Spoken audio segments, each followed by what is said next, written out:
Hi, this is Dee at Aloha Astro, and today we're looking at a new moon in the fixed air sign of Aquarius, February 9th, 2024. It's occurring at 5:57 p.m. Eastern Time at 20 degrees something minutes. We'll see that when we pull up the chart, but very close to 21 degrees of Aquarius. So let's take a look at the forecast for this lunation.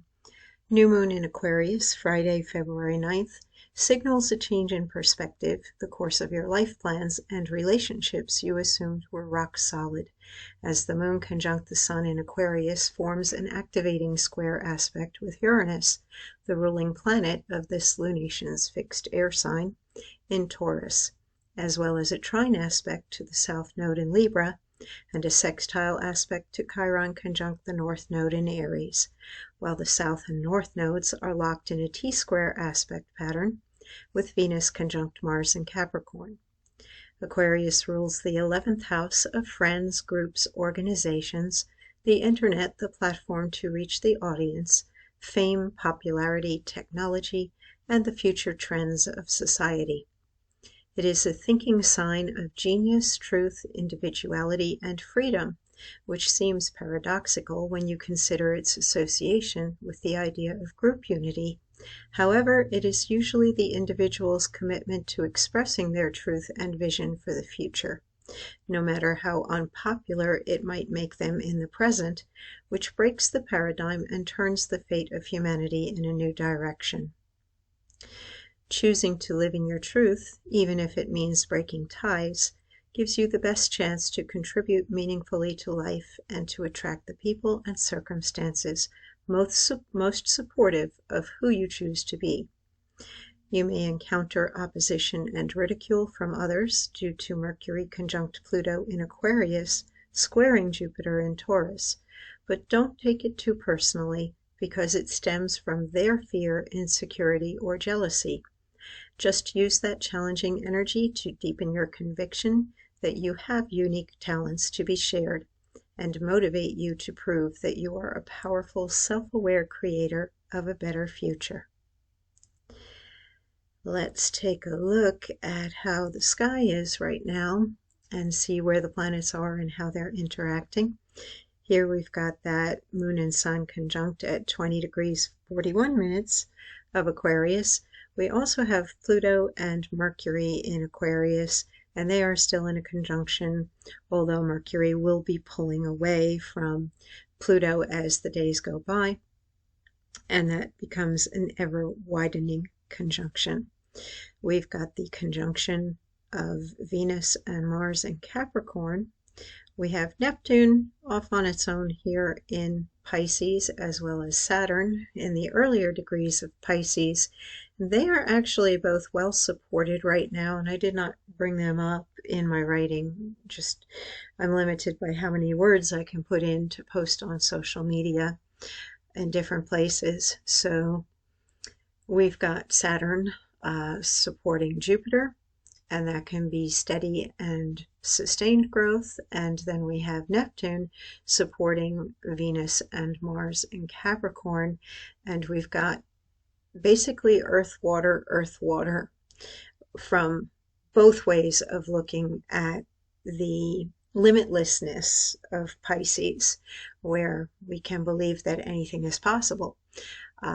Saturn is the realist and Neptune is the idealist, and they are both supporting favorable planets. The two most beneficial planets, Venus, which is the lesser benefic, and Jupiter, which is the greater benefic, are both getting some support. And then Mars, the planet of action, is particularly constructive while it's in Capricorn.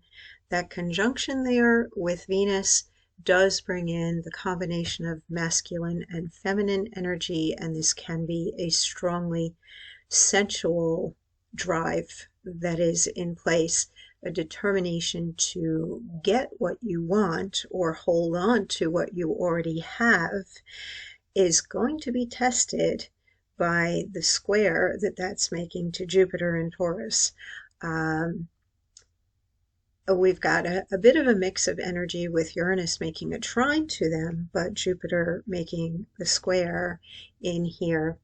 And basically, fortune will favor the bold a bit more, and you have to be willing to risk believing that you are worthy and deserving of what you are wanting to manifest, whether it's a relationship or something on the material level. But the conjunction of Venus with Mars brings things forward in a much more like, I want to have it in my hands, or I want to make it real, I want to see this happen type of mindset.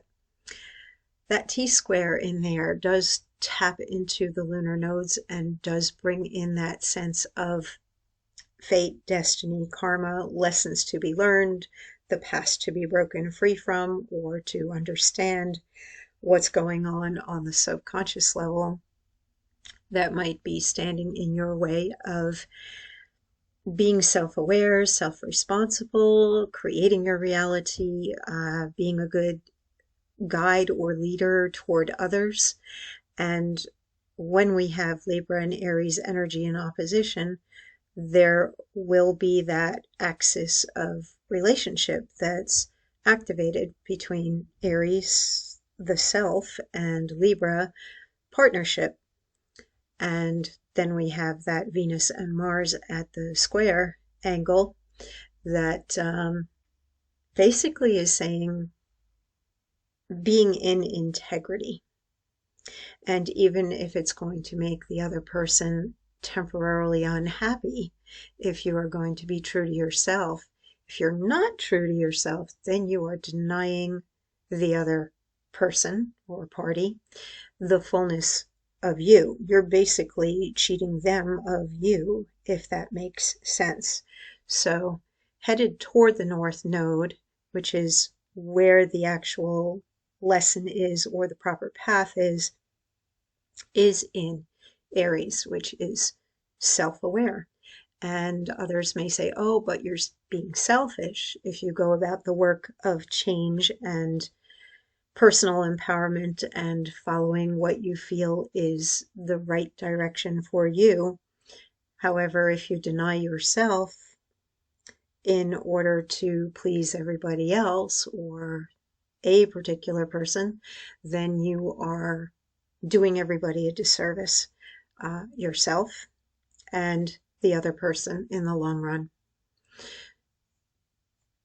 Definitely changes within society. This feels like the rock that's being dropped into the pond, and the ripples will be felt for years to come as Pluto moves through Aquarius. It has a brief little backtrack into Capricorn in the fall of this year, but once we get into 2025, it's going to be spending the next 19 years moving through Aquarius. Contemplation of where that's going to lead us individually, and then the bigger questions about what changes are we going to see in society, or what changes do we need to make, and what can we do about changing the world for the better, will be coming up in the months ahead. But I feel like this lunation in particular takes it from not just the global level, but the personal level.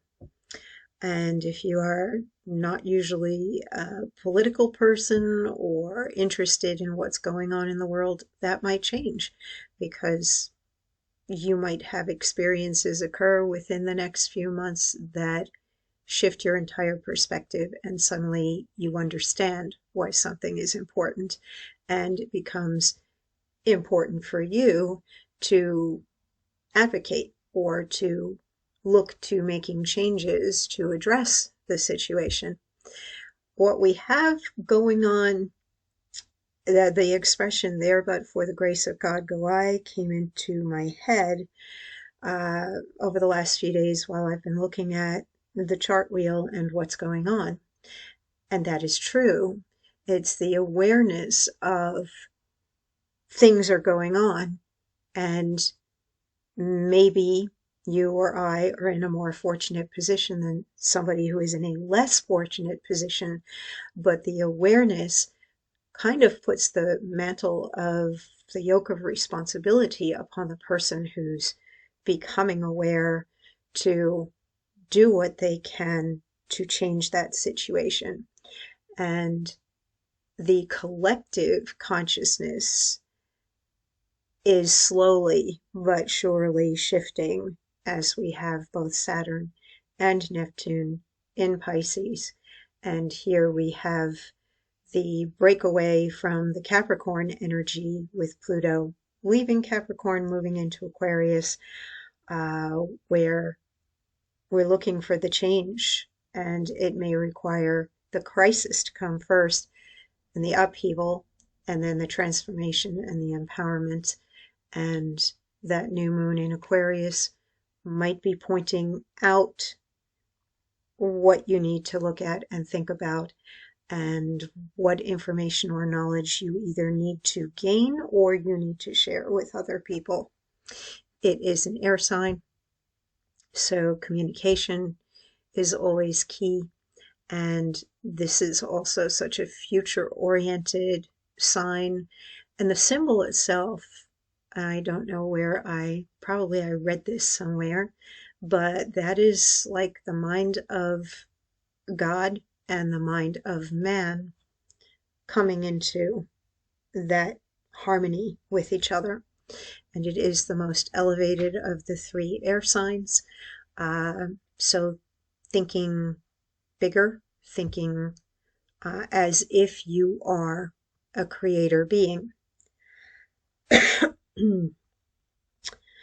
Let's take a look at the Sabian symbol for 21 degrees, because we round up, and it's at the second level, emotional cultural.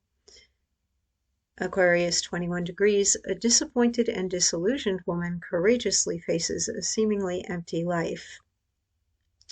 The capacity to meet emotionally upsetting experiences in human relationships with strength of character and personal integrity. Well, integrity certainly rings through with many of the placements that we have right now. And what came to mind when I looked at this, and particularly the overall patterns, that sometimes you don't know who you really are until all the distractions are taken away. And there are cultures who have things like vision quests to be able to have that time alone and go through a personal ordeal, sometimes of deprivation and isolation, in order to find out their true nature and to connect with their spirit guides or God or their angels or whatever is bigger, that is within them, is a part of them. So taking away everything else can sometimes be a necessary thing in order to get down to what is essential. The man who manages vast and complex business enterprises most often reaches power and achieves success because of his ability to deal with crises and temporary reverses of fortune. At the emotional level, we now see a woman confronted with sharp disappointment and forced to face the vanishing of cherished illusions.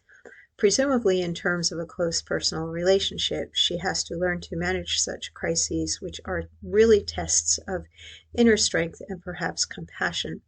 We all have within ourselves the power to learn through emotional crises, but like any other faculty, it needs development.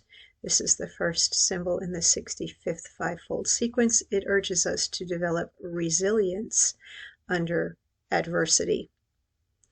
And I think of times I've been confronted with things where there's nobody around to help me, like change a flat tire and you've never done it before. In the days before you can whip out a phone and YouTube it,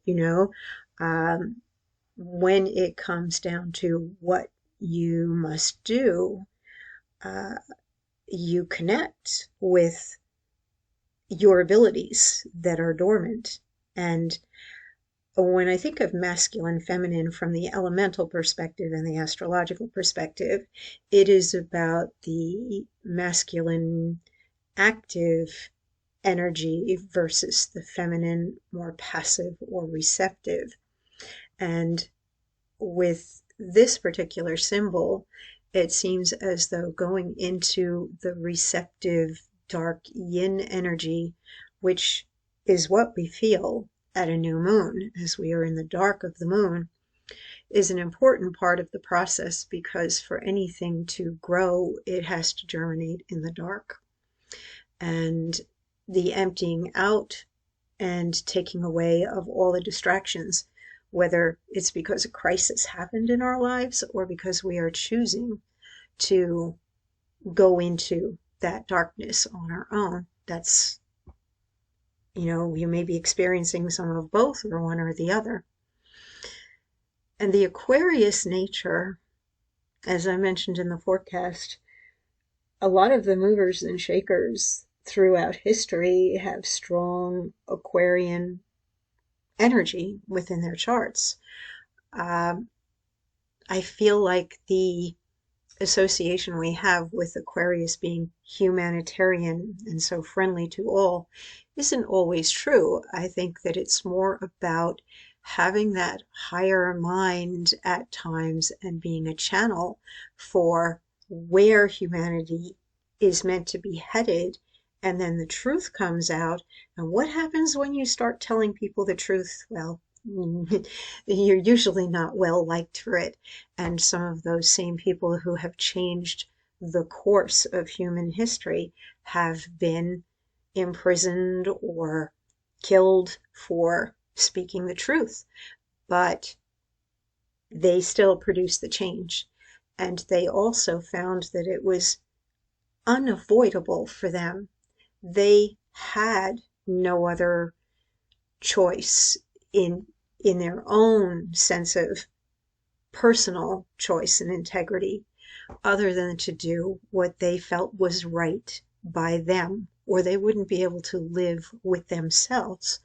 So that's what goes on within that Aquarius individual uniqueness and genius, is to allow that to express, and that transfers over to being something that will benefit other people, even if you're ahead of your time and what you are doing, everybody's going to take a while to catch back up with you and to understand that you're not crazy, that you were just a visionary and out ahead of everyone else and attempting to show them the truth. Very pivotal moment in time, this new moon, for many people, both personally and in the world. And do be patient with yourself and others, particularly at the increased intensity level emotionally of a new moon. It will get a little bit better and softer as we move into moon in Pisces within the next day or two. But right now, expect a lot of lightning bolt moments or aha moments, and some of the shock of change, the shock that comes with change, and even maybe realizing that you're not who you thought you were, that other person isn't who you thought they were, and that you have to integrate that and be courageous enough to say, okay, that was then, but this is now, and I change, and you change. Everything changes. Everybody changes. So take care and stay safe, and I'll be talking with you again in 2 weeks' time when we reach a full moon.